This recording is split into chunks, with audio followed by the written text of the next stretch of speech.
Do you want to be polite and not seem rude in British English? Well, this lesson will help you, whether you're living here after moving from another country or just visiting the UK. British culture can be confusing. In fact, all cultures have their own unique qualities and quirks, and British culture, is no exception. But did you know that the way you ask somebody to do something, to ask for a favour, could be seen as rude or polite, depending on your strategy?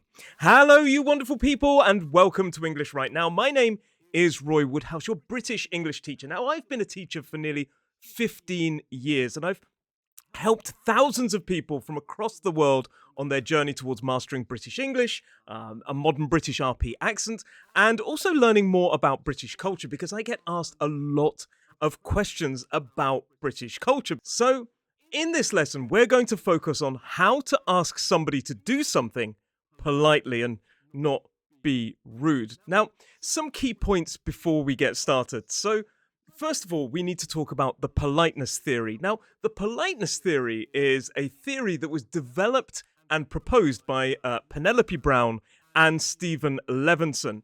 Now, it examines how individuals, this theory looks at how people use different politeness strategies in social interactions to manage and protect each other's kind of self-image. Now, we often refer to that self-image as face. So this idea of face is basically your reputation, your standing within a social environment. Now, I have a course called What the British Say versus What They Actually Mean, and I go into far more detail about things like the politeness theory and also this idea of face, and also what British people really think and why they say one thing, they mean another thing. I get asked these sort of questions a lot. But in the politeness theory, Brown and Levinson talk about two distinct concepts of face: positive face and negative face. Now, both positive and negative face needs are universal. They're in all cultures, though the importance to each, or the weight assigned to each, can vary culturally. And in my opinion, negative face is by far the most important thing we need to look at in British culture. So what is negative face? Well, it's this desire for independence, autonomy, freedom of action, and not being interfered with. Negative face basically involves maintaining independence and avoiding imposition. If we have this concept of negative face, now, as I say, in my course, I go into far more detail on this. There's a link down below in the description. But if we go with this idea that negative face is so incredibly important, this idea of autonomy and not being imposed on is so important in British culture, then we need to look at how to preserve that element of face. And Brown and Levinson in the politeness theory talk about four primary strategies for being polite, four primary politeness strategies. And these strategies are designed to manage things that we call face-threatening acts. In other words, things that could damage our face or damage this idea of self-esteem, this idea of independence, these kind of things. And they talk about four key strategies, but the one we're going to focus on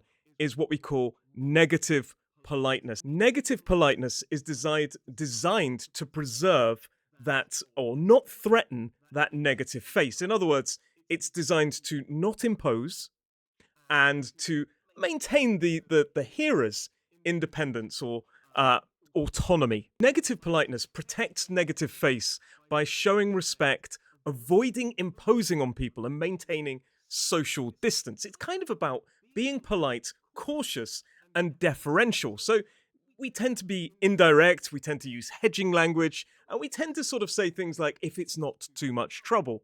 So, instead of saying, where is Oxford Street, or where is the post office, you could say, oh, would you happen to know where the post office is? That is much more indirect. Now, often people talk about more words can be politer, and that's, I think, an oversimplification, a simplification. But in terms of being indirect, adding those extra words with hedging language as well, is it possible? Would you mind? These kind of things as well can really make you sound politer, but also brings in that idea of preserving or protecting negative face, and that shows respect, it avoids imposing, and maintain social distance. So, how does this all relate to asking for favours? Well, there is a certain pattern, 3 stages that we need to follow in negative politeness. And this will help you to avoid offending or being too rude or being too direct when asking the hearer for a favour or asking the listener for a favour. So, the first phase is preparation. It's all about softening the request, emphasizing that they will not overly impose on that person. So, how do we do that? Well, by adding things like, oh, would it be okay? Or do you happen to know? Or is it possible? Or I hope it's not too much trouble. And sometimes we actually build up the request. Look, I know it's a really massive favor. So the listener is pleasantly surprised when the request is less than they expect. So, oh my goodness, I need to ask you a massive favor. Would it be possible to use the bathroom? The second phase is about explaining the request and emphasizing the hearer or the listener's importance. This can often highlight relative authority or status differences. Now, intriguingly enough, quite often British people will almost give more status or more relative authority to somebody who technically doesn't have any. Imagine you're in a restaurant and you're ordering starters and mains, and you decide that you want the starters and the mains to come at the same time. So you could soften and emphasize low in position. You could say, look, I hope it's not too much trouble, and it's okay if you can't.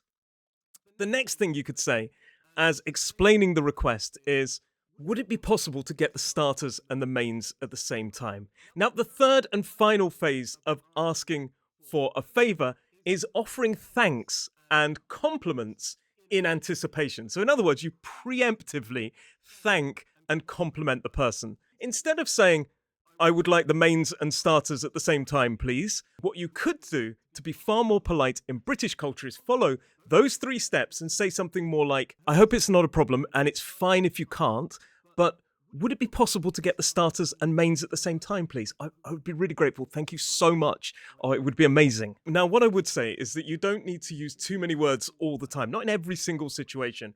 But what you do need to do is assess the potential for imposing on that other person. In other words, attacking their negative face. So if you think there is a possibility that somebody would say no, or you could impose on that person, then you might want to add even more words. Now, if somebody's likely to say yes, then you could probably just go, is it all right if I use the toilet, please? For example, if you go into a pub.